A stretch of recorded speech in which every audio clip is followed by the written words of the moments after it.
Vice-présidente, chère Béatrice, Monsieur le délégué militaire adjoint, mon colonel, Messieurs les officiers, Monsieur le maire, Mesdames et Messieurs les élus, Madame de Franqueville, fille du général Leclerc, Monsieur de Franqueville, petit-fils du général Leclerc, Madame Hortense Châtaignier de Pomereux, petite-nièce du maréchal Leclerc de Haute-Cloque,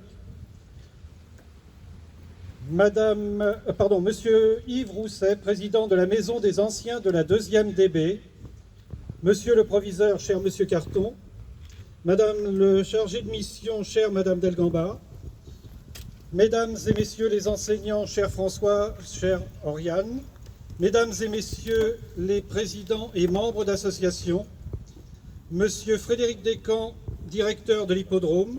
La Solle avait été le théâtre d'un moment émouvant de l'histoire de notre ville et de notre forêt.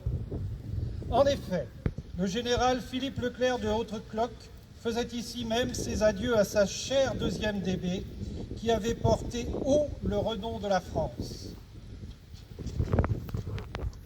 Dans son discours empreint d'une profonde émotion, à en croire l'enregistrement d'époque et qui sera lu dans quelques instants, le général Leclerc exhortait ses hommes à se souvenir du chemin parcouru, rappelant le serment de Coufras, alors que la 2e DB n'existait pas encore.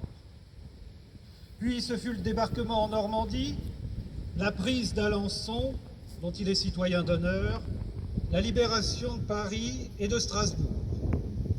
Le serment était certes tenu, mais la guerre n'était pas terminée pour autant. Il restait des poches à vaincre, comme celle de Royan, mais aussi à progresser en Allemagne, en particulier vers le Nid d'Aigle, à Berchtesgaden, en Bavière, à la frontière autrichienne. Quelle épopée! Que de sacrifices! Que de compagnons de route du général, endormis à tout jamais dans les sables brûlants de l'Afrique, dans les champs et fossés de notre pays, dans les ruines de l'Allemagne du Sud. Mais appelé à d'autres fonctions, Leclerc dut se résoudre à passer le commandement de la plus célèbre division de France à un fidèle parmi les fidèles, le colonel Diot, bien que n'étant pas général. Nous ne pouvons que nous enorgueillir du fait que le nom de notre cité soit associé à celui du général Leclerc et la 2e DB, dont une fois encore à l'histoire de notre pays. Et nous ne manquons pas de nous en montrer dignes aussi souvent que possible. Ainsi, tous les 5 ans, nous sommes aux côtés de la 2e DB et de ses anciens pour cette commémoration. Lorsqu'élu, chargé entre autres du musée d'art et d'histoire militaire, une proposition de la part de feu le colonel Maurice Courdès m'était faite quant à une exposition, une conférence relative à la 2e DB et au général Leclerc. Je ne pouvais que donner mon aval. C'est ainsi que j'ai pu faire la connaissance, monsieur de Franqueville, de votre maman, de vos parents, votre maman ici présente, ainsi que de votre oncle, Robert Gallet, compagnon de la Libération, et bien entendu de votre tante Jeanne. Notre territoire a été également le lieu de vie de nombreux anciens de la DB.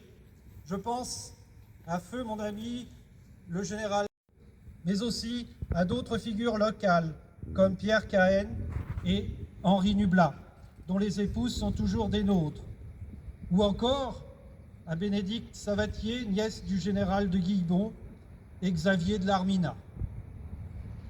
Eu égard à ce que je viens d'évoquer, il ne m'a pas été difficile lorsque Bernard Salé, alors délégué général du Souvenir français, m'a demandé quel établissement serait le plus à même d'accueillir le drapeau des anciens de la 2e DB de Seine-et-Marne. Le lycée François Ier, si souvent lauréat au concours national de la résistance et de la déportation, était tout indiqué.